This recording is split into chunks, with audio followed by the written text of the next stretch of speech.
So, thinking about the problems that we have in our school lately. One, we have a drug problem and alcohol and substance abuse. People are vaping at an unforeseen level. And research is showing that oftentimes addiction probably always results from feeling disconnected or former trauma, whether that's abuse physically or sexually or mentally, whether it's neglect, whether it's basic needs not being met, not only with homelessness, hunger, lack of education, but again, neglect and lack of basic connection, caring, and again, oftentimes, outright abuse, as well as mimicking. They see their family members or community doing the same things and feeling success, whether this success is pleasure or just covering up pain. I think a lot of people believe we have people who are drug addicts because they want to seek pleasure. And it even can start that way, but oftentimes, I would say more oftentimes, it's trying to stop and cover the pain or to numb something of these. Another thing we have is a problem with promiscuity in the teenagers and young people who are very sexually active at a young age. Even in our school, catching kids having sex is not uncommon. So they're even engaging in risky behavior in public. But it's not only sex. We're talking about promiscuity as far as the way they're dressing. And a big one is pornography. With the boys, whether we want to admit it or not, we have a pornography problem. And it's a driving force of a lot of money. It's said that it drove to get the VHS tape, to have movies personally at home. It was a driving factor for the development of DVDs. Not the only one, but one of them, because the amount of money to be made. And it helped make the internet as big as it is. Again, not because of the money. And another one we can say is apathy, or students who don't want to learn. And oftentimes that is, again, trauma, abuse, not feeling connected. And so, even with trauma, I think we can say that the common link at first is lack of love, which isn't even just to say I love you, but actual loving, nurturing environments where the kids have structure but feel love, feel that they have attention, they're not neglected, they have basic needs. And when we go to the promiscuity, we also have mimicking. Students who oftentimes have been sexually abused or physically or mentally abused, or have neglect at home where they're not getting attention, especially from a father figure. Studies have shown porn stars are often, they don't have a father figure. And when you see others getting attention, you're obviously going to mimic that when you deep down want the validation and love that everyone deserves. So when we look at these problems, and it's obviously an overgeneralization, we have statistics of men and women who are doing drugs and addicted to drugs. Now, as far as the students I'm seeing getting caught, seems more often men, but again, it's something that both do. I guess I'd have to look up the official statistics. When we look at the person who's doing that and doing the dealing, oftentimes they are men, and sometimes they're women. but it's a male-dominated culture, and it's not attacking the males because it's not all males. It'd be like attacking the human race for the things that humans do, which are exploitative. Um, and so what are they doing, right? They're exploiting kids by selling, and adults, by selling them drugs and abusive substances and pills, knowing full well that it's addictive, knowing full well that it's harmful, knowing full well it's going to lead to more problems, but they do it for money, they do it for power and prestige. Um, Sometimes they're doing it because they're being coerced. So obviously it's not a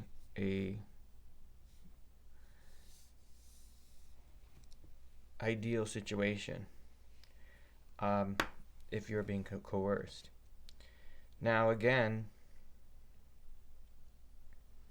we don't stop to realize these kids that are using these things, and in fact the people that are doing the exploiting, who are they exploiting?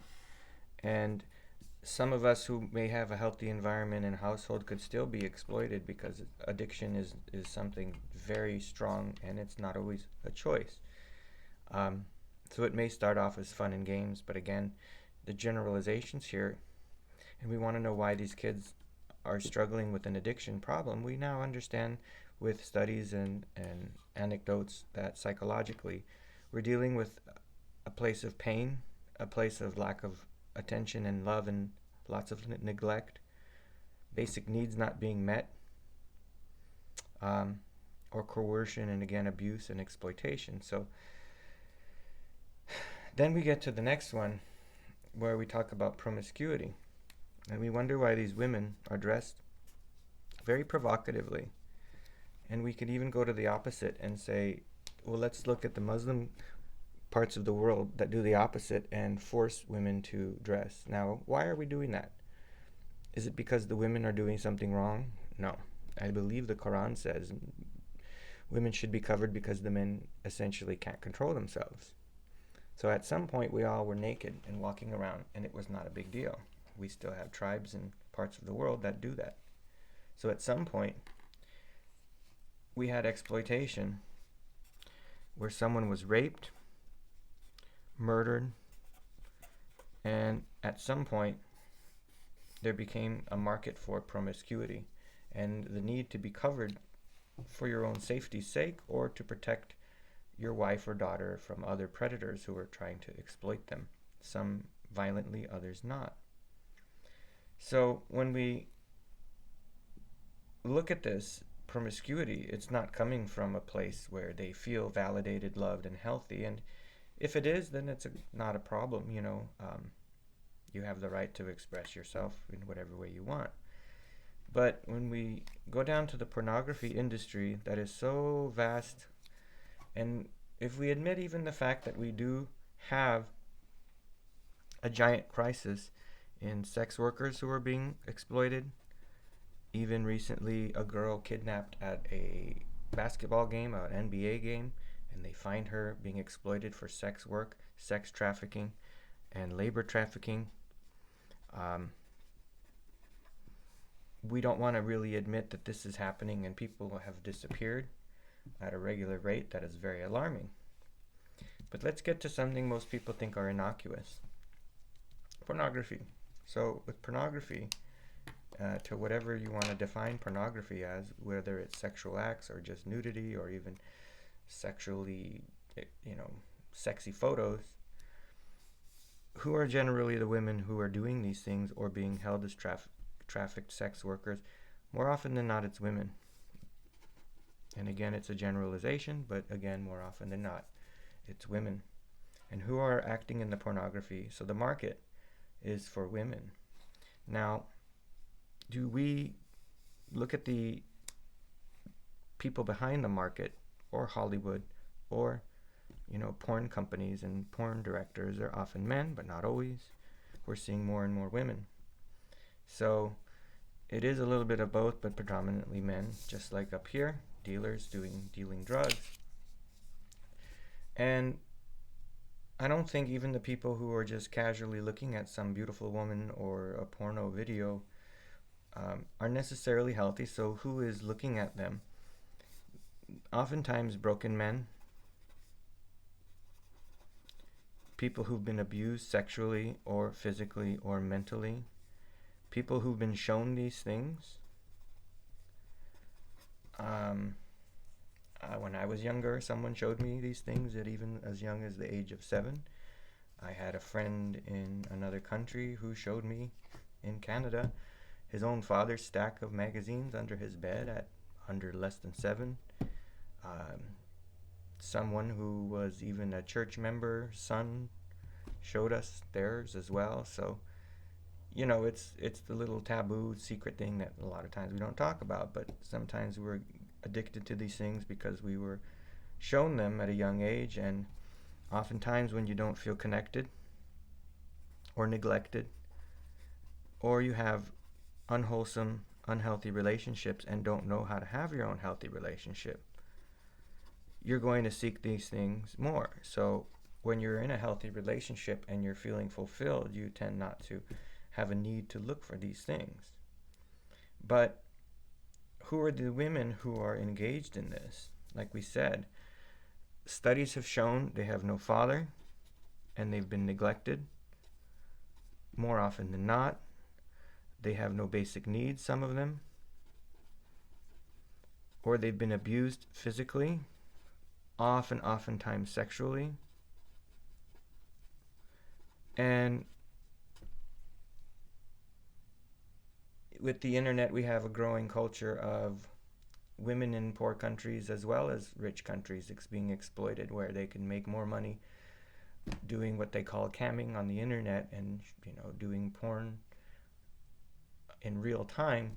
They could, a couple dollars to them might be literally more than they make an entire day. So a lot of times it's desperation, or they're addicted and they either owe money or are so addicted they'll do anything for money at the time. So when we go on and look at these pictures, we're probably not thinking that the people that the cost of this legal industry is actually taking advantage of or exploiting people who have been abused physically, sexually, mentally, who have no whole family unit, who are desperate or who are addicted. And again, that goes back to the addiction usually comes from those similar places of neglect, abuse, trauma.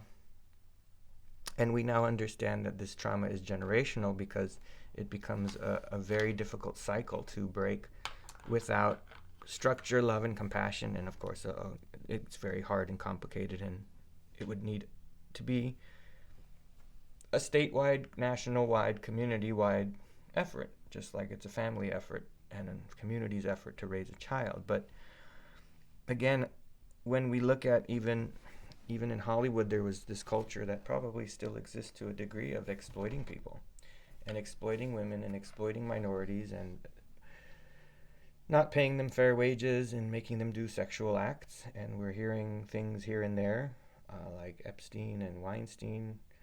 So it's not just men. There are women using exploitation who are now running businesses related to sex working, pornography, and other things. So it's people who have oftentimes an unhealthy balance themselves, but they're seeking power.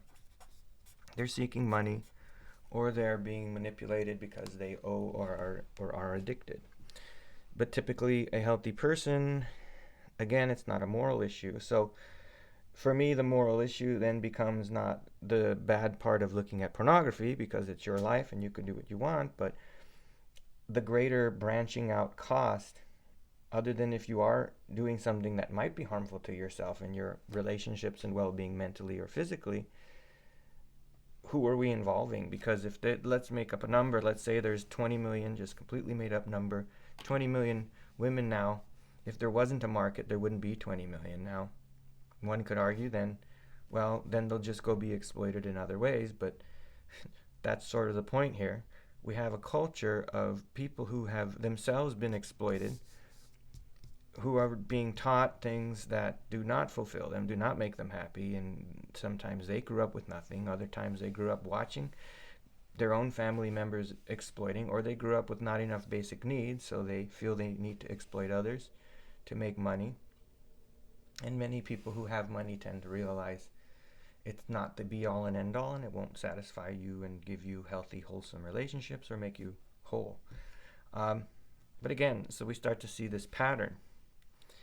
We can go to apathy and kids not wanting to learn. Some studies suggest that kids who are healthy and balanced and have, family involvement and community involvement, they do want to learn.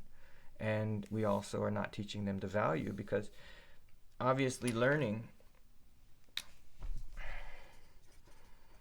is something necessary to overcome any of these issues, as well as to have any chance of not being exploited and having a decent life and being able to pay your bills and wages. And again, minorities, women, other cultures and races are the ones in all of these that have a higher rate of exploitation, as well as a higher rate of not being allowed to be educated and fighting the ability to have them educated or to teach them the value itself of education. So we have sex workers and sex trafficking, which is illegal, and drug use and addiction, it's illegal, and pornography technically is legal, so we've allowed that without really exploring the further consequence, and again making not the moral argument that it's a sin, but the actual moral ethical argument that it is massive exploitation. We can continue, however, beyond the illegal things. We could look at, that's a whole other discussion. We could look at a way that rich countries exploit other countries. So we have the stories of people making Nikes for $2 a day, or people making iPhones for pennies or dollars an hour or dollars a day. We could look at even worse, mining in Africa and other places where people are literally destitute and slaves and working in giant crowds, even though they're claiming that's not happening. We now have footage. So we often have, again, the powerful exploiting the weak, but again, that's not always the case. And again, we can say the most powerful are often men, but again, to claim it's only men and it's a male problem, it's like saying we could blame all humanity then for humans' problems. So I don't want to say it's men hating or that it's all men, but again, it's been a system where men have been the ones thriving. Who are the biggest percentage of global leaders? Men. For how long women and other minorities were kept out of it. Who are the business leaders historically and currently? Who are the richest? And again, so we tend to look at things to compare them. So people say we're putting, about white versus black. Well, no, we're looking at data and statistics as far as the historical way it's gone. So you exploit other countries who are weak, and again, there's sex trafficking, there's slavery, there's destitution, there's some really nasty stuff going on. But let's look at America. And let's talk about things like the food industry. And not only the way they're exploiting animals and taking advantage of them with factory farming and the horrendous videos that most people can't even watch because they're so disturbing, and the government even banning those and making them illegal to take the truth and create evidence. But let's be a little bit more reasonable and talk about fast food, for example, or just snacks and drinks and things with sugar or fats that are not good for us. We know that it's obesity causing, it's cancer causing, and it's diabetes causing, and yet what they have done is made it more addictive, just like the drug dealers. So the people in charge is the business, could be male or female, predominantly male, not to just harp on that. But again, they justify it, it's legal, but they are doing research to make people more addicted. What colors, what lights, what types of flavors, adding flavors, additives, packaging, and things to further addict you to these things, knowing full well it's going to cause you harm and pain, and even a country or a world crisis of the cost of healthcare. And studies are showing that sometimes the lack of ability to control ourselves in drugs or even eating is, again, stress coming from being exploited to a degree at work, some jobs where you're working so hard you can't make ends meet, abuse, trauma from childhood, physical, mental, not feeling connected, not feeling loved, and having good relationships with your friends, coworkers, or even your own self. So we know it, and we even research it, that we can exploit the most vulnerable. Because again, when we're doing these more somewhat illegal things or even legal things, who are we making money off of, and who are we exerting power over are the most weak, not physically or mentally, but most vulnerable is a better word, the most vulnerable, the most abused, the most exploited. And so our businesses are doing the exact same things legally, and then we're all thinking we're such good Christians and Catholics and people who are only, not hurting anyone, we're just making money, let alone the billions. I think my argument, just personal feeling, is billionaires are mentally sick, because I personally can't see having that much and not helping everyone in however many mile radius I could help with billions of dollars. And people will say, well, what have you done? Well, I try to help people, and I could do better as well. But billionaires are probably not a healthy way for anyone to live, because it's an addiction to money. So that's just, again, a personal opinion. Let's go to... So we have a very toxic food industry that willingly and knowingly, and even researches how to exploit the more vulnerable people. We have labor, where people are still fighting for basic needs, to be able to have a minimum wage, or illegal people who are exploited for below minimum wage, people working 2 or 3 jobs, children sometimes working. We have jobs that make us unhappy, sick, and again, they're making these huge profits, arguably exploiting people in some cases. And then there's businesses that are good, that are selling healthy products, that are selling things and being honest about what you're getting. But again, they're looking at some that are selling you garbage or things that are unnecessary. So we start to see advertising, which is the biggest industry. Well, what is advertising doing but exploiting a certain audience? Again, arguably some products are good and being honest of what you're getting. Others, just like the food industry, are trying to get you into it, addicted to it. And we have this brainwashing, I guess you can say, of consumerism, thinking we're going to be happy. And, oftentimes the more you didn't grow up with, you have a tendency to overconsume, because when we're pushed back, we're often going to try to find a balance and often go the other direction. We overcompensate. So if you're bullied, you might overcompensate and try too hard to prove how tough and worth something you are. If you're neglected, you might push back and go and overcompensate for trying to get attention. I mean, it's just this very natural human trait.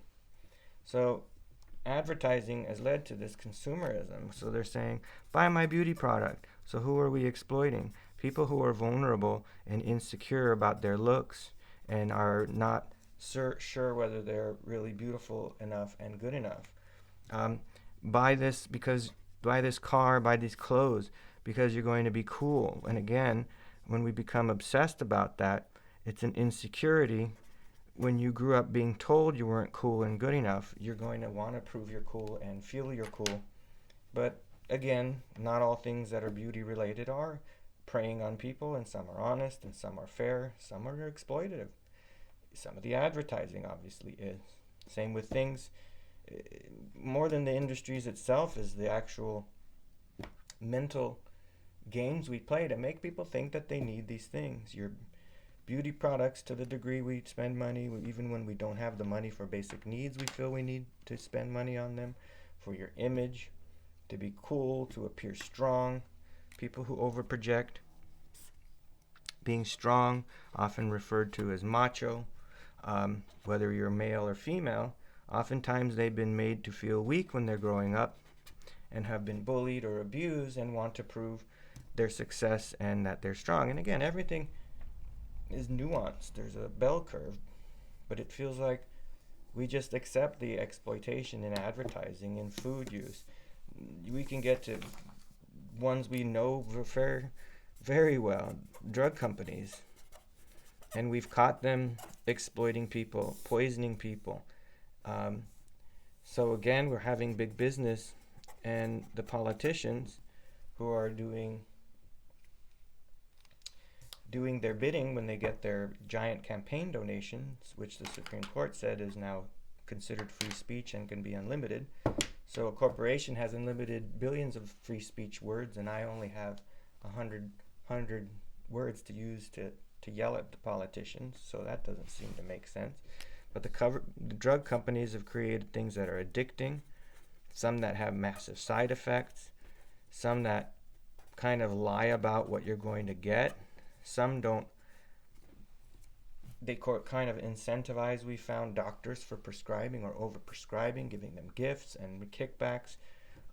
Some are good, some are toxic knowingly, some never get to the root of the problem. We have a culture where I went to the doctor and they were going to put me on cholesterol medicine. We didn't really have any discussion of the fact that I was eating badly, maybe drinking a beer too often here and there, but also just I was eating a bag of chips every day. So I wasn't exercising. So again, we're exploiting people for money, oftentimes, and not everyone. There are good businesses and good business people and bad businesses and good churches and bad churches and good men and good women, and so everything's nuanced, but you start to see that we have this culture, and business is often a legal and accepted form of exploiting the weak in order for the rich or powerful or those who are trying to get ahead to have more, and biblically that would be called an inequality. So we have this massive inequality where the weak and vulnerable and the most weak and most vulnerable are being preyed on and not protected, and not even addressing the things that are really the root, the neglect, the basic needs, the connection, the role models. So the world is sort of set up, and a lot of the people who are doing the worst exploitation, a healthy person doesn't exploit knowingly. So there's a lot of great business leaders and politicians and people that are absolutely great leaders, and they do care and even put others before themselves. But there are many people who don't understand the consequences, or their own abuse, or their own hurt, or their own need to fill some void that's not been filled through money or power, or again repeating abuse, or watching others get away with it, or others have success and mimicking. There's a quote, I think the guy's name was Almas, but he says the calamity, but basically tragedy, but I'll paraphrase, the tragedy of the way that the world is full of lies, that you are ugly, that you're not good enough, that you're stupid, I feel dumb, I feel ugly, I feel worthless, I feel uncool. Even Gabor Mate would challenge that, because those aren't feelings. You feel bad, you feel scared, you feel insecure, you feel unloved. Those are feelings. You feel ugly, feel unloved, feel disrespected. It's not a feeling. Even that's a lie. It's a point of view, and it could be true, and it might not be. It might be you were traumatized and mistreated in the past, and sometimes when others are not mistreating you, you have a projection because of the trauma. And Gabor Mate says, trauma means a wound that's not been healed. That's the definition in translation. So if you think of having a knee that you cut really badly and you don't let it heal for a few days, first of all, it might get infected. Next of all, someone might barely touch your knee in a case where any other time it wouldn't have bothered you at all, and you'll scream and kick and react and overreact because of the pain of the wound that's never healed. And that's what's happening to a lot of us who are exploiting, willingly or un, to have been ourselves exploited. We continue the perpetual cycle of trauma and exploiting, and then growing up, when we have sometimes an opportunity, we do the same. And again, it's not to blame anybody, because it's a predictable cycle of trauma and abuse. And that quote is that the tragedy, he was referring to being unloved by your parents. The calamity of not being loved by your mother and father isn't that tragedy, the calamity itself, which is a calamity.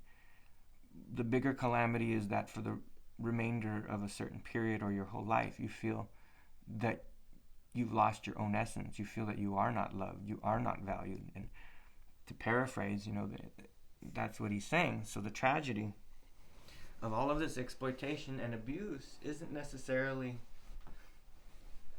the biggest tragedy. It is a giant, it's at least equally the big tragedy, because the other tragedy is that you've lost your essence, and that you're loved, and that you're good enough, and that you're cool and smart and have talents, that you don't have to be afraid and insecure. You don't have to be afraid of your neighbor. But again, you're still going to see people who are continually preying and predators and exploiting, and it's going to make you very afraid it's going to happen again, and it may very well traumatize you, because the world, it's not going to change instantly. It's very cruel. So the tragedy is that we've lost our essence of knowing we're that perfect little baby, the same one everyone who's ever seen a baby would say is perfect. It's a perfect soul. If you're religious, we're called children of light, those in some faiths. We've been taught that we're not that light and we have no value. If you look at the religious metaphor, you could say that you're a prince and we're all princes and princesses, which is what most parents feel about their kids. Only we've forgotten that we are princes and princesses because we've been treated like garbage and exploited. And then it's like the fairy tale where one day they grow up and realize they're the prince and princess daughter, and hopefully that's something that makes them start to feel whole again.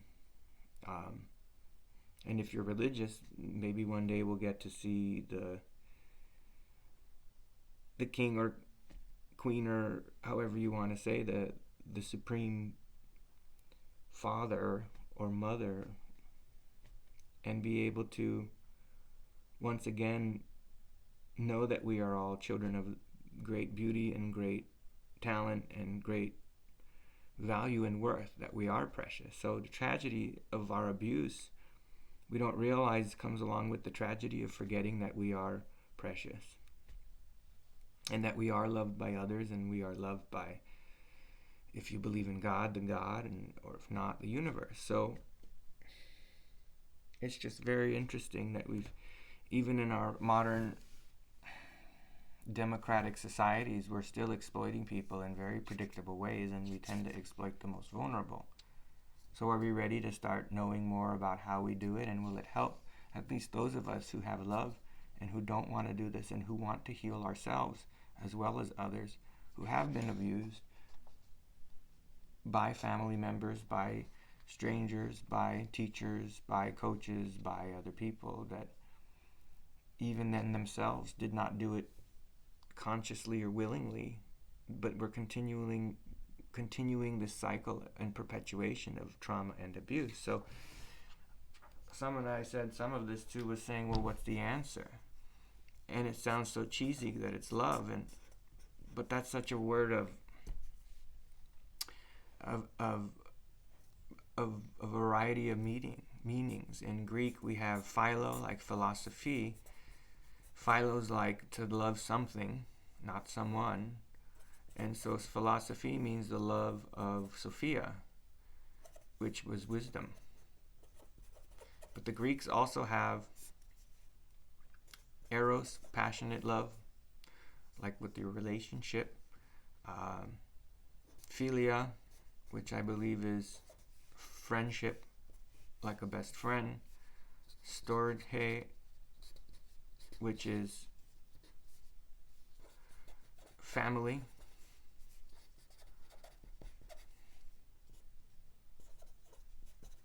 And then they have the love they use in, let's say, the New Testament. It's actually agape, So when they say God is love, they're saying of these, God is agape. It's translated, I believe, in Latin to charitos or charitas, and charity or compassion. And so that becomes a discussion of what does compassion mean. It doesn't mean no rules, but it does mean addressing certain things that we know need to be addressed, like connection and therapy and opportunities, basic needs, education. Think of the people who are being abused at the level where they're being sexually exploited or destitute and have to do certain things, or who are in a cycle of drug abuse and feel disconnected and worthless and that they have nothing to offer the world. So, it made me think, what's the opposite of exploitation? And part of it is, right, to nurture and want what's good for someone. Even tell them you love them, obviously. Made me think, how many homeless people have even heard I love you even recently? Maybe some of them tell it to each other, but I don't know. It really makes you think about even words. Words aren't enough, but even words. Are we saying systemically daily how we love and value our students and our kids, and that they're important and we love them no matter what, even with their mistakes? And do we give them basic needs and opportunities and education and structure enough to want what's good for them? To love is the opposite of to exploit. So this is to take advantage to a degree. I looked up the word, and it wasn't used till the 1800s, they said, which to me makes me think of the Industrial Revolution. One major thing we didn't talk about, what about the oil companies and the natural resources, even water, gas, and other electricity? To me, it's interesting. Are we really thinking that, let's say, oil, gas, and water are being extracted from our national and international land from the world? Doesn't everyone living on the world have some right to it? Shouldn't it be close to what the cost of extracting and giving people jobs in a business to do that? But should we be making outrageous profits on natural resources that allow people to have the basic needs, let alone the natural resources of food? And again, if we're not giving nutrition with that food, it becomes detrimental to so many who are vulnerable and who are not living in a well-balanced situation. So the opposite of to take advantage probably would easily, we could say, to give advantage. I've thought about what is love, and I used to think that to love somebody means to accept them no matter what, which is truth to it. Accepting someone no matter what is what you see time and again in different religions and cultures, and even the New Testament. It says, I didn't come here to judge. When you're destitute and vulnerable or on drugs and suffering mentally, physically, being judged feels very hurtful. If you ever think about any time you felt judged for the way you looked, the way you dressed, for what you believed, for your performance, for your body, your looks, you remember how that hurt. So judgment is a very painful thing. And healthy people can handle some pain. But people who are suffering a little bit of pain is like poking that knee that didn't heal yet. Poking a wound and a little bit of pain is sometimes too much.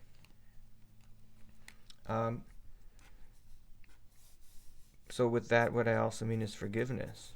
And having a culture of forgiveness and forgiving each other. But again, it doesn't mean there are no rules. But are we setting up rules that are good for you? Biblically, the Corinthians says there is no sin. There is what's beneficial and not beneficial. And if we knowingly do things that are not beneficial, knowingly doing it means it is exploiting whatever the situation or whoever the audience is. So forgiveness has to do with loving unconditionally, even if we have to punish. To punish or discipline, disciple means to teach. To punish is to teach. Disciples and discipline is to help people learn how to live in a society, and also things that help them learn what's beneficial and not, and to help them have opportunities. But if I was going to have a kid, the number one thing was basic need. If you have a baby, you need to give them basic needs and security. But equally, we know love and attention and even physical closeness is absolutely vital for a baby. If I'm then going to cover those things, I want to teach and educate that kid as it grows up and give it as many experiences, and with that comes opportunities. I want to learn myself how to find out how I can see what's good for the kid and learn what's bad, and be able to even explain it if necessary. And their education is going to help them to start to ask questions and have experience. And that's a huge one. You want your child to be able to think and to ask questions is actually a form of the most powerful type of thinking. But you'd need to teach them to do it in a respectful way and in the appropriate time. You don't walk into a church meeting even out of respect and just start questioning God. There's a time and a place. But the other thing I don't know that many of us had the culture of having is then growing up and wondering, who is this kid going to be? What are his talents? What are they going to be and grow into? Right? If you have a child, you want to know, and some of us don't. We want to make them and mold them in something that we either like or want or didn't get a chance to do. But if you have a seed and you don't know exactly the kind of fruit of the seed, you might say, you have to sit back and see what kind it is, or you go against its nature. So, everybody to a degree has their own special gifts and talents to offer the world. So it's not trying to force them into a box. But, sometimes I think of this and then I ask, if this is loving a child, basically, are we loving ourselves and adults and giving them basic needs and security, love, attention, and closeness, education and experiences that are healthy, and support when they're unhealthy? Are we giving them opportunities, and ourselves, are we trying to do what's good for them and prevent what's bad for them, and teaching them to do the same and teaching them to think and make sure they know how to learn? No, we rather, for the most part, governments and businesses, sometimes, not all, sometimes it becomes very tempting to just exploit. Do we ask ourselves, who am I going to be and what kind of person? Socrates says the most important question your whole life is, who am I? Or are we trying to force ourselves into a box and create an image, or even our career,